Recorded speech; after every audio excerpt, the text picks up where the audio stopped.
Hare Krishna, dear devotees. Welcome back to the GBC SPT page. My name is Deva Das, and I'm very excited to today be having a conversation with Her Grace Mangal-arti Devi, who's a very well-known Haribol Mangal-arti. Haribol! Welcome to the page, Haribol. And I'm very excited to speak with Mangal-arti today because she is well-known, practically famous for not only her book distribution and dedication to it, which if you follow her on Facebook, you see she goes out in a very practical way, meeting the people in the neighborhood there where she's living and serving as the ashram leader. But she's also very well known for cultivating people. After distributing a book, she follows up and she follows through and helps those people come into Krishna consciousness, which is a whole other art in itself. And we're looking forward to hearing how we might be able to take some practical steps to doing more of that ourselves from her today. So welcome to the page, Mangal-arti Devi, Srila Prabhupada Ki Jai.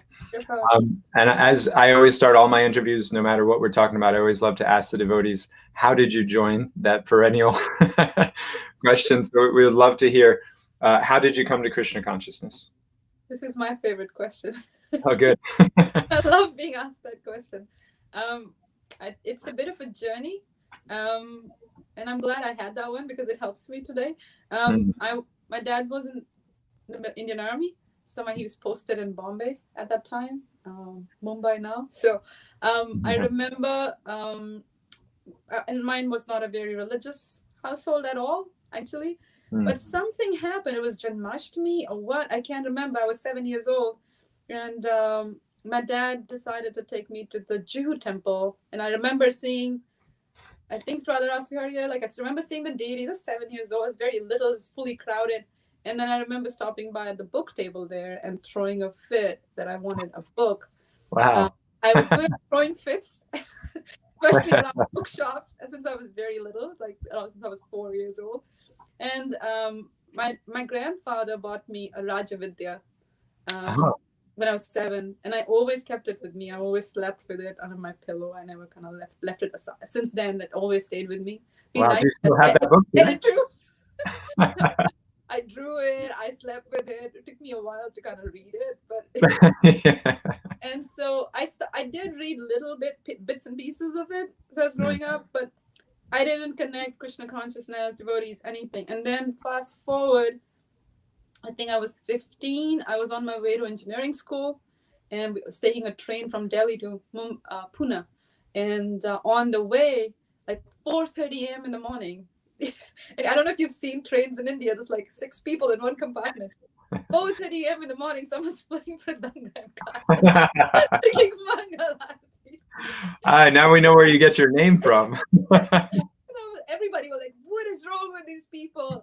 And I remember I crawled out of my bed. It was a husband-wife couple.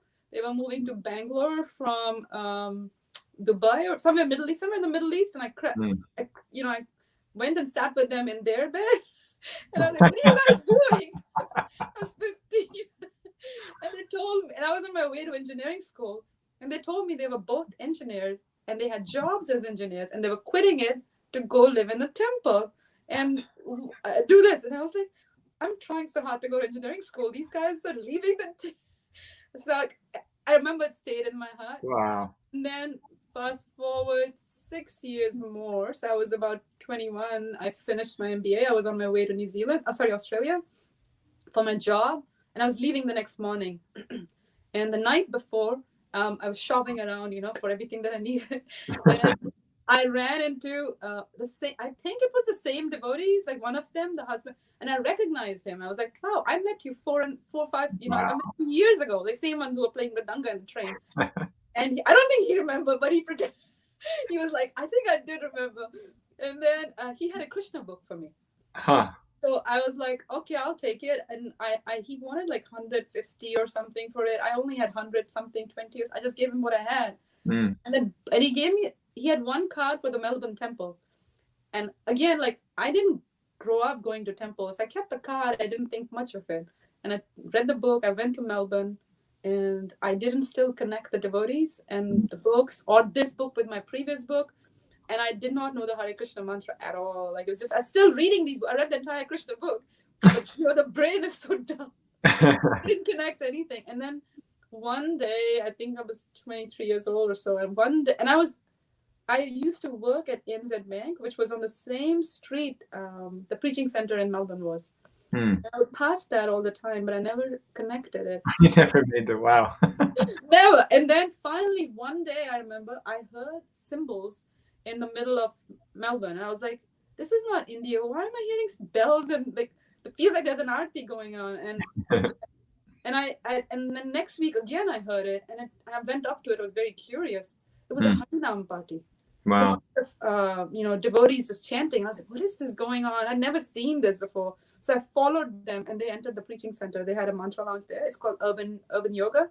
So I followed them into the preaching center, and then we sat down, and they introduced the Hare Krishna mantra, and I started to chant it with them, and I just started crying so badly. I was like, what is this? I've been looking for it all month. Like, what is this? Wow. That's how I met the devotees in Melbourne Temple. And thanks to all the devotees in Melbourne, I came to Krishna consciousness. I wasn't the kinds who would, so they really took care of me.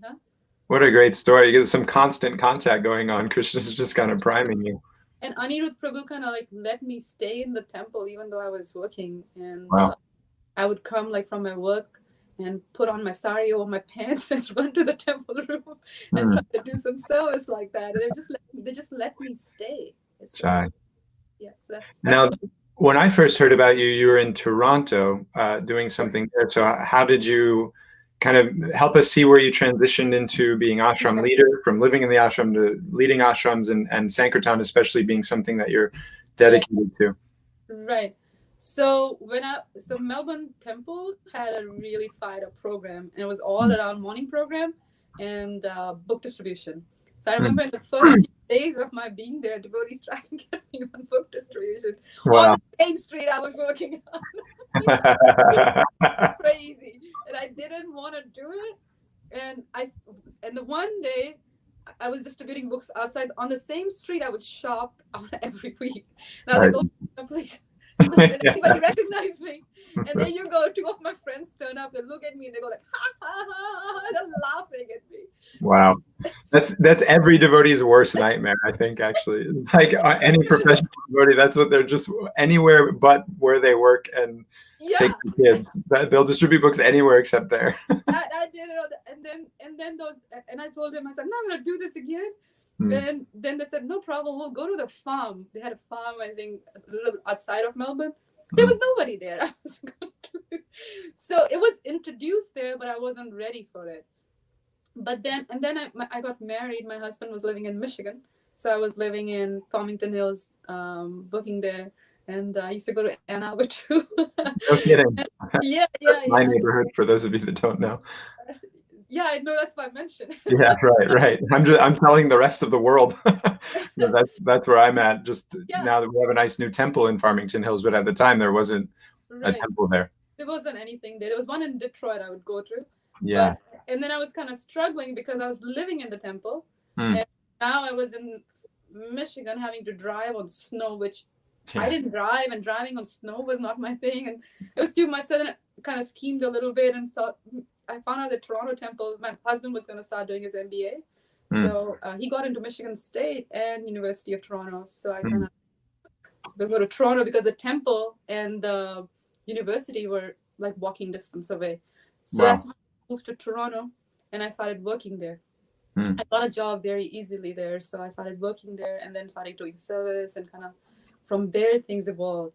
But there is one thing that I'll say, that when I was in Melbourne, I had to leave Melbourne. I was like, oh, this is, I don't want to leave this and everything. And then I would just say, like, when I go to US, I'll start something there. I would just tell them that. I was like 2 years into Krishna consciousness, but the devotees were so sweet, and I wish I can be like that. They told me, yes, you can start it.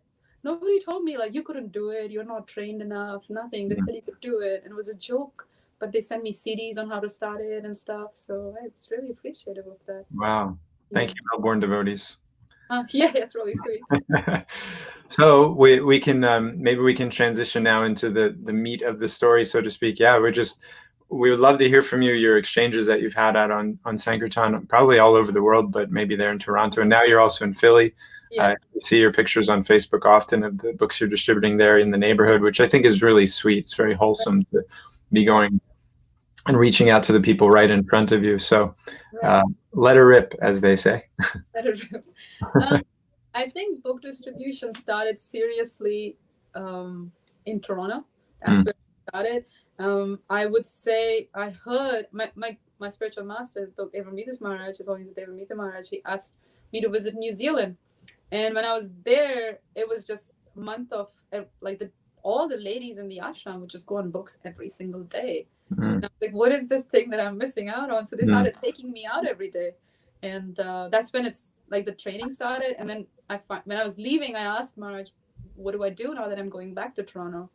And he gave me some articles by Vaisheshika Prabhu, and he said, if you can learn from my godfather Vaisheshika Das, I'd never heard of him before that, and he said that would be very nice.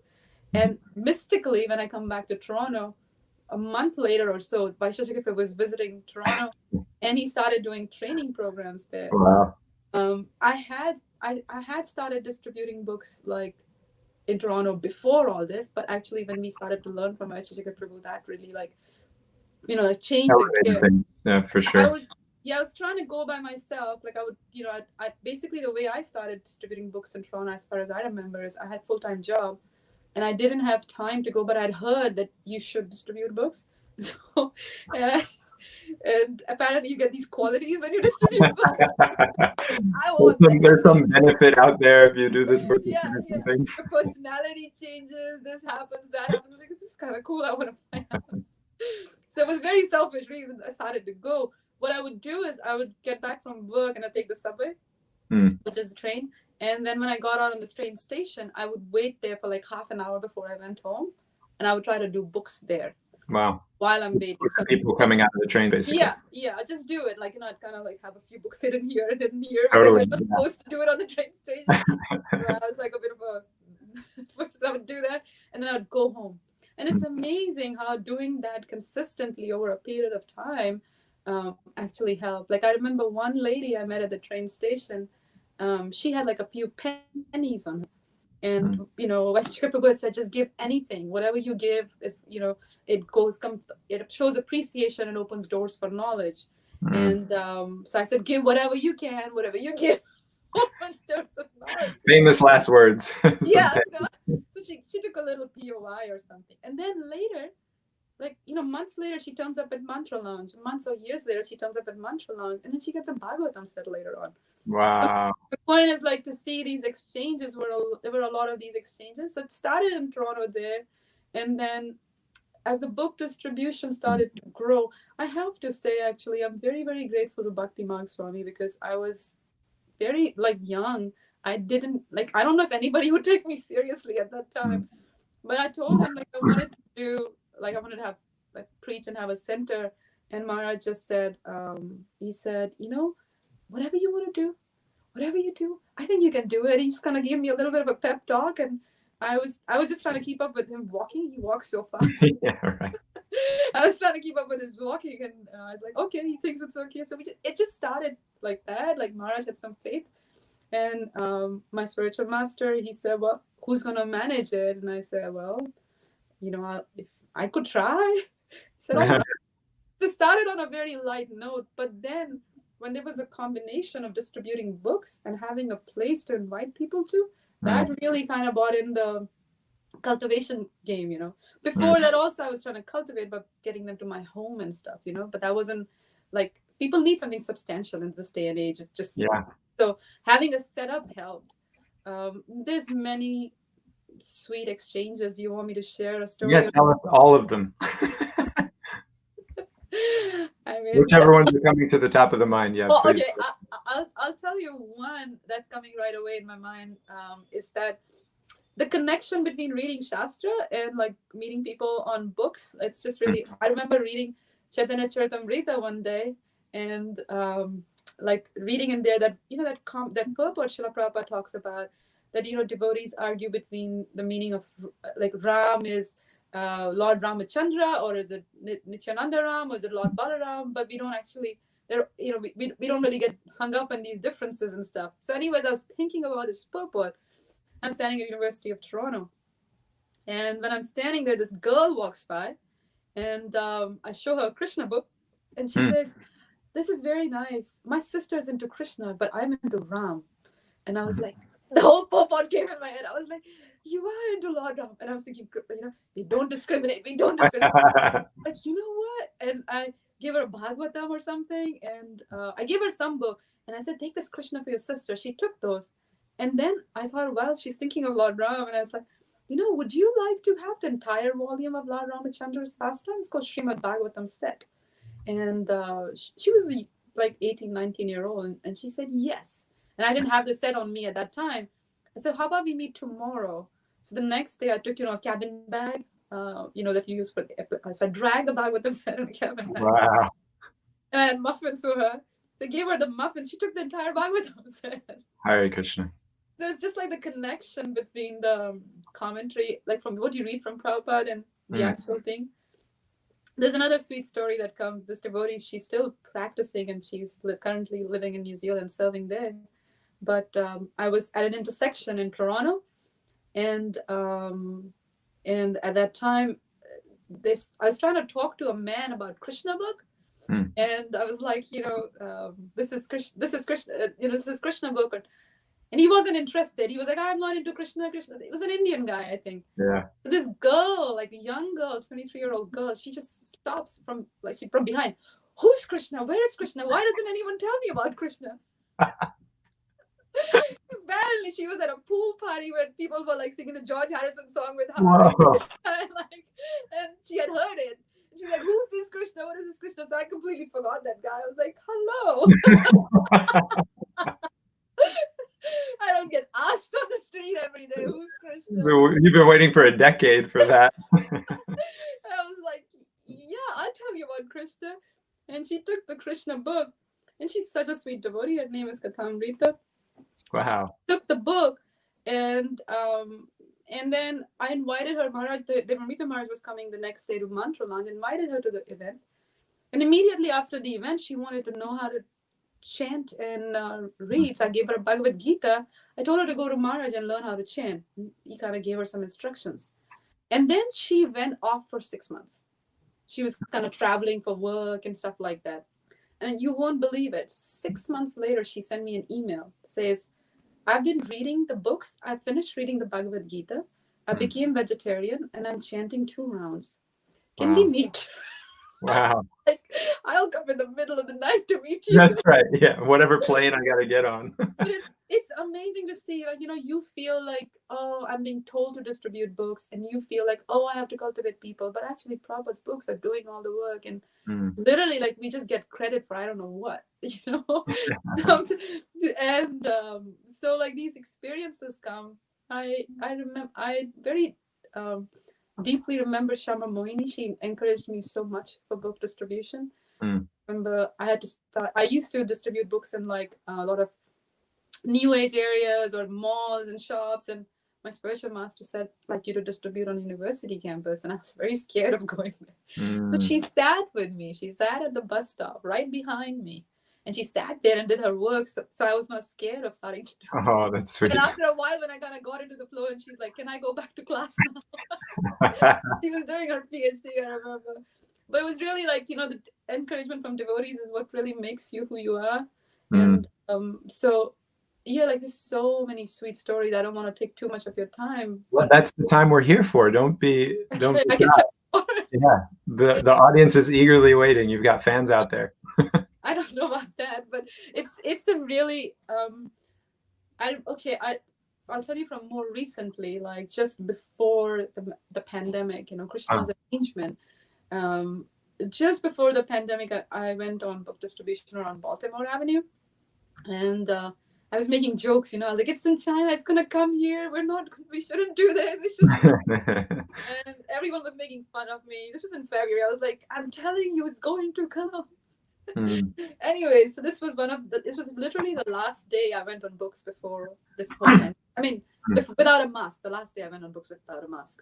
Yeah. And I saw someone go into a shop, and I kind of ran across the street to kind of get to him. I really wanted to talk to him, so I went up to him and I showed him the Bhagavad Gita, and I asked him how he is and stuff like that.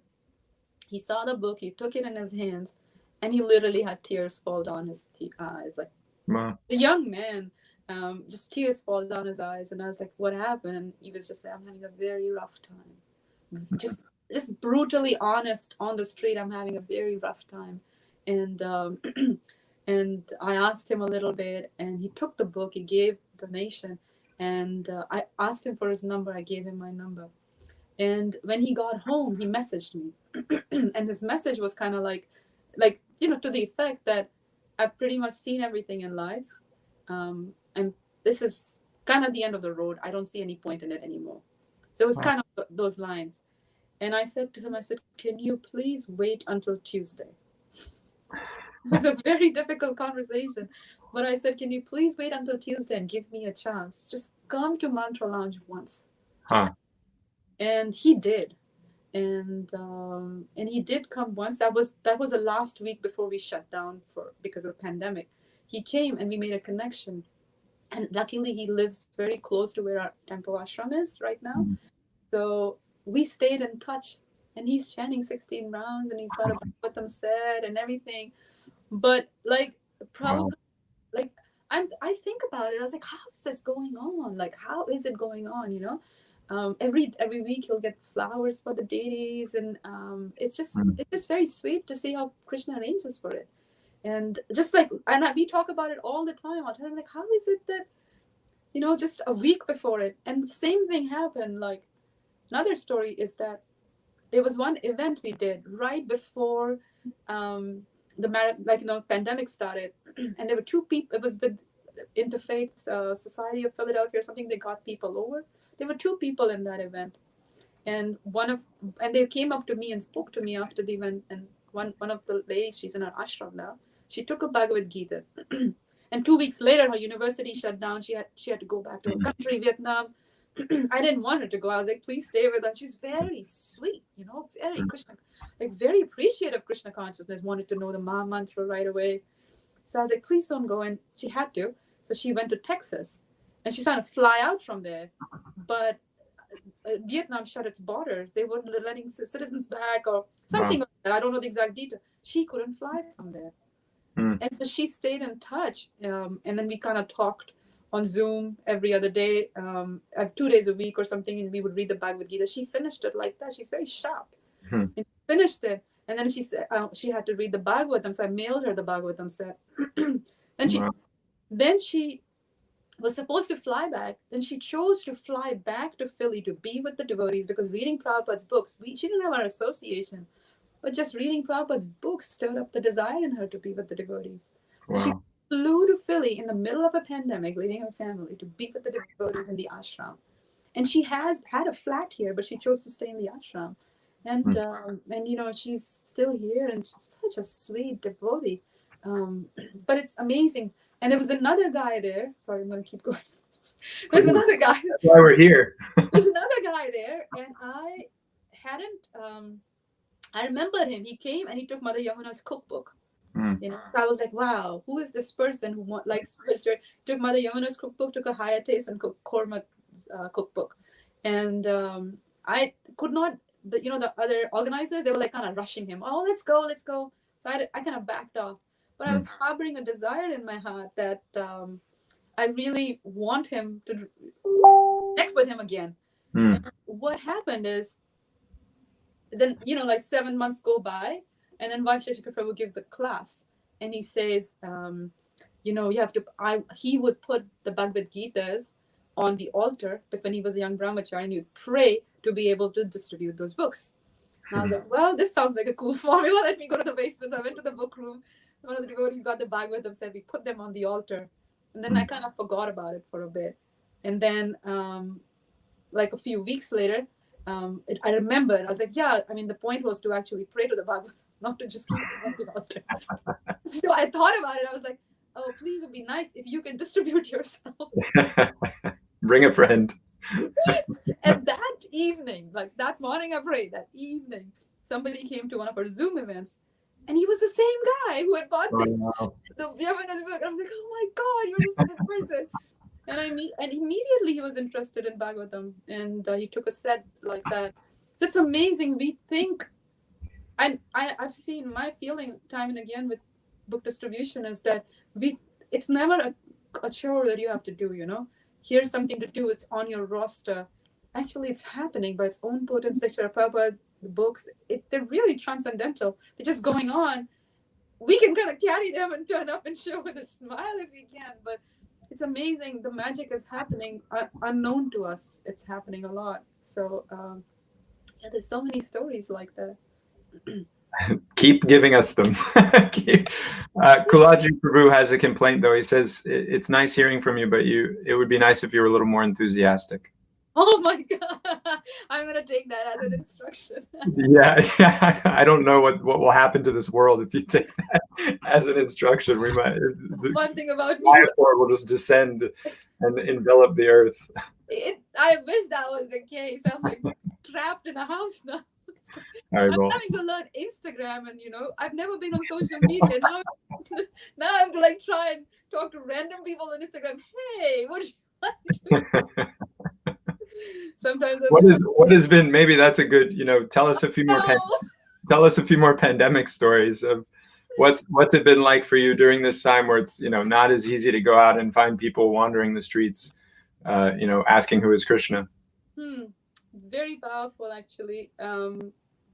Again, the same thing you see, like Prabhupada's movement is so broad.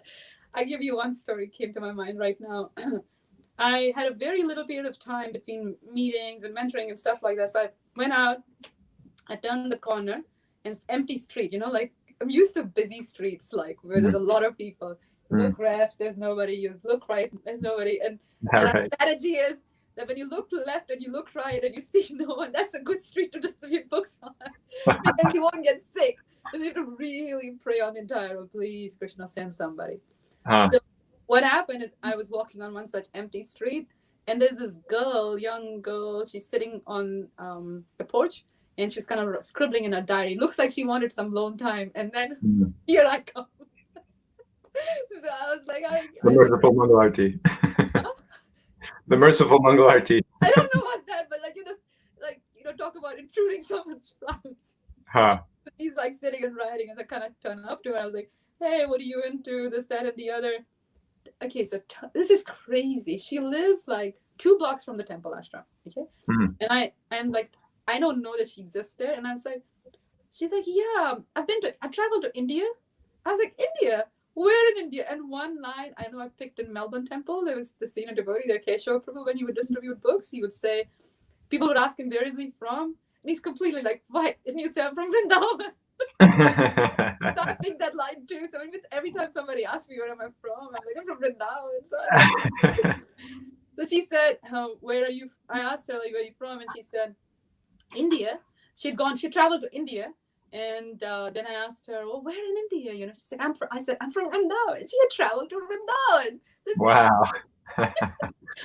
This is amazing. I'm like, what? And she had heard about the temple there and everything, and now she was working with a charity, and he was managing a non-profit or something like that, and she took a Bhagavad Gita. My point is people sitting at the corner from the temple, but we haven't contacted them. And one more thing I noticed during the pandemic is like people really want something. They really want something. Like this lady I met, middle-aged lady, I remember, and she was coming out of a car, and I met her outside the post office, and I gave her a Bhagavad Gita and everything. She kept wanting to hug me the whole time. What am I supposed to do? She's like coming over and hugging, and I'm like, and she's like coming over and hugging again. So people just, and they have this nice, beautiful, glittery mask that are hanging from here, it's not any of the essential services. I'm like, okay. People are very like want to stay connected. They want something. People are missing something. People will actually. One of the hard things is another memory comes back is that I once met a girl.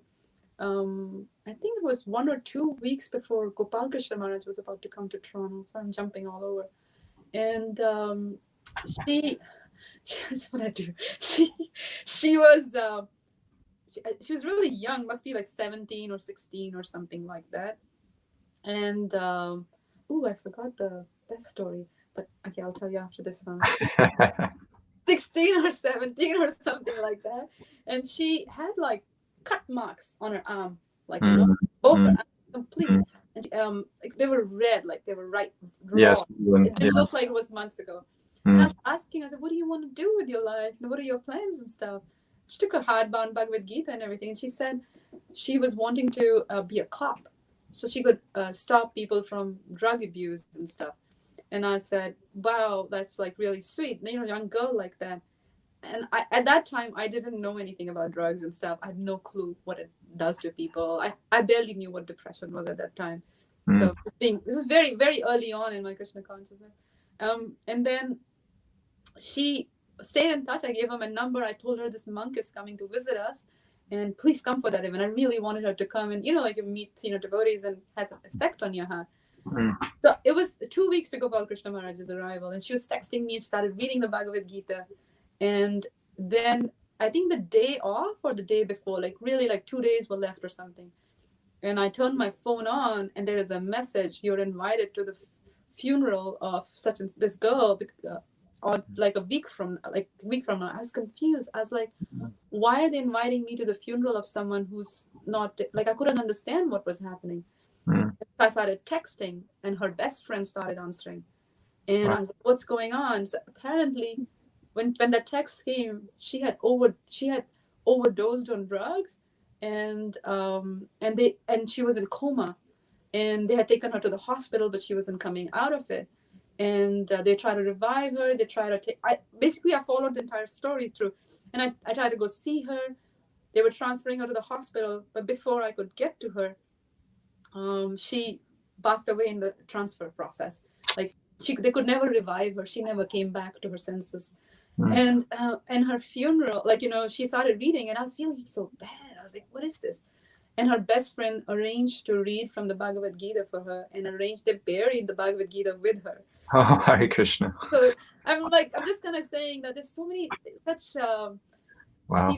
People are so close. Like it's so life and death. Like, you know, Sankirtan, so like that. Like it's urgent. It's not something you can think and should I do it or not? We have to do it. Who else is going to do it? So and one more story I'll tell you, the last one. It's really serious, my favorite. I'm your. One more is that this is my favorite actually. It's dear devotee. She stays in this ashram and she's been here for like 7.5 years. I met her when she was 13. Wow. And I met her on Sankirtan when she was 13. I think during the Pride Parade in Toronto. It's really wild. Like, it's really wild. It's tons of people. And I think in the first meeting, she was with a bunch of her friends, 2 young girls. They were walking around. She took one book. Then I met her again when she was 14. She took another book. Then at 16, she took a third book. Wow. At that time, we kind of recognized her. She was like, I met you before. She's like, why don't you come over? She's like, okay, sure. And so she came over to Mantra Lounge. And apparently she had 2 sisters who also had taken books from me at different points. So, and at their home, so, you know, her name is Sachi Devi, and she and her sister would fight over the book, like, and she would say, like, I bought it, and yeah, I bought it. They would just fight like that. And so one day she started coming to Mantra Lounge with her friends, and she was in high school that time, I think grade 11 or something. And summer break came along. So I remember meeting her, and she's a bike rider. I was like, what are you doing? I'm riding my bike. What's your plan for the summer break? I'm going to ride my bike. And I was like, where to? She says, I don't know, just ride. I was like, well, that's an interesting You're talking to someone who's very, like, you know. Yeah, right. Oh, I plan it out and the schedule. And it's like, I'm going to ride my bike. Where to? I don't know. So I was like, well, why don't you ride it to Mantra Lounge? Okay. So she just came to Mantra Lounge. Such an innocent girl, you know, just came to Mantra Lounge. It reminds me, Vaishya Shekhar Prabhu says the living entity is open to suggestion, right? Yeah, that's a good one. And Vaishya Shekhar Prabhu was there for her 17th birthday. Oh, really? Very well. Proud of him, I remember.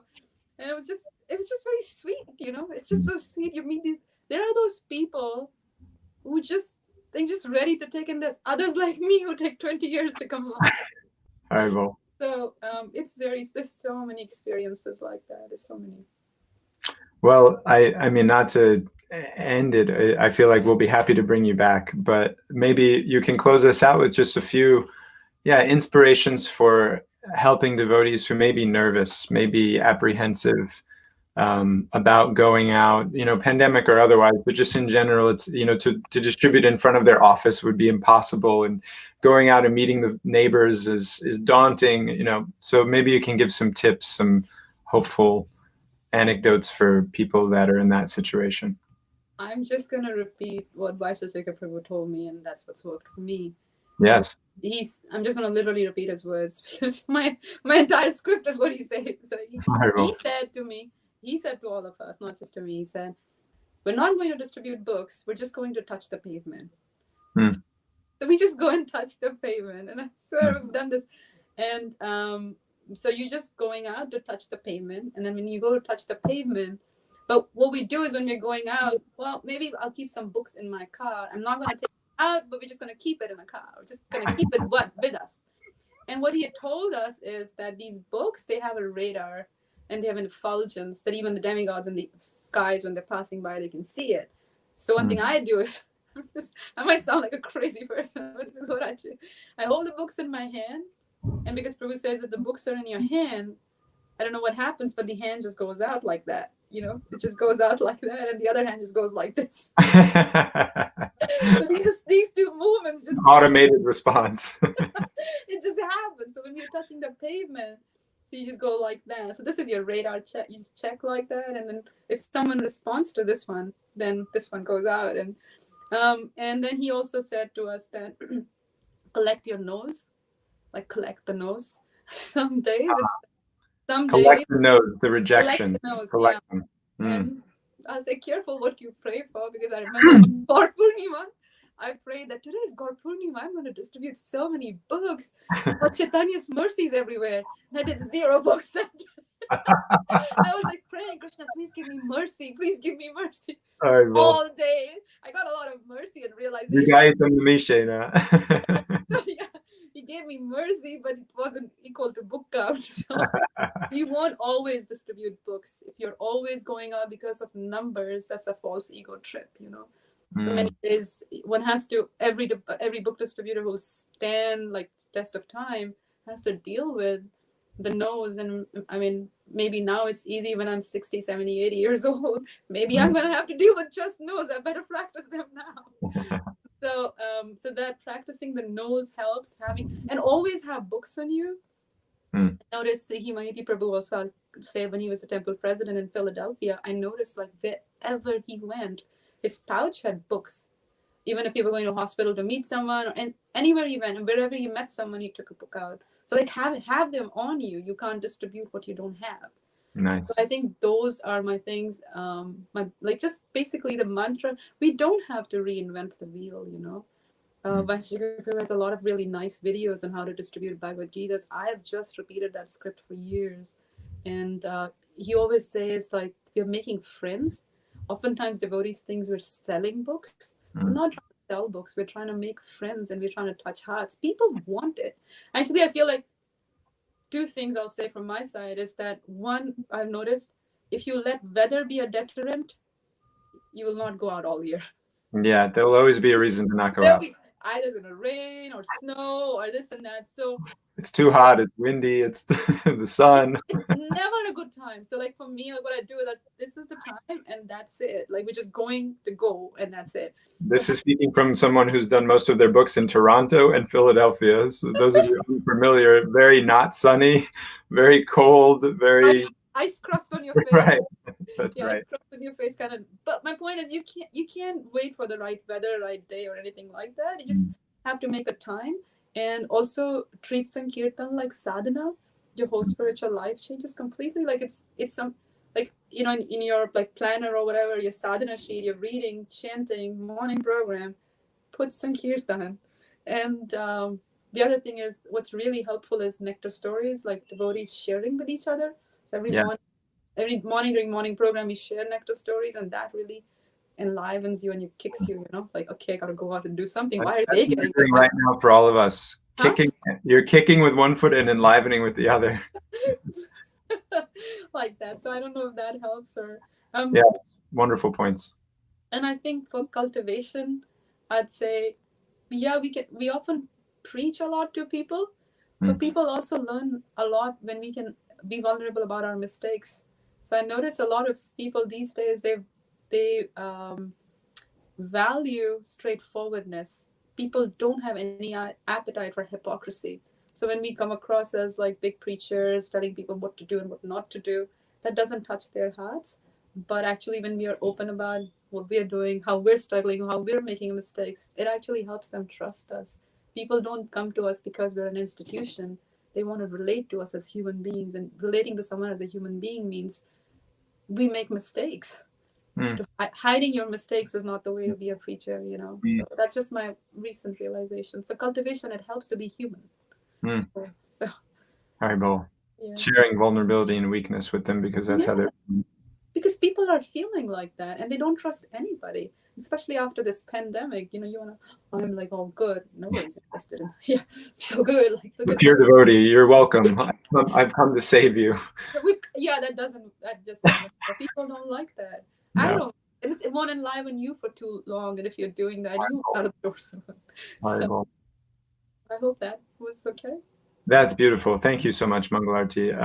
It feels almost criminal to stop, but it's good to keep the people wanting more. So a lot of sweet comments, devotees encouraging and happy that you shared. So if you will, we'd love to have you back. I'm sure by next time you'll have a whole other quiver full of sweet nectar arrows to shoot in our heart about experiences you've had out on Sankirtan. Thank you so much for letting me be of some service and encouraging me. Jai, thank you, dear devotees. Very happy to have everybody today that was able to attend.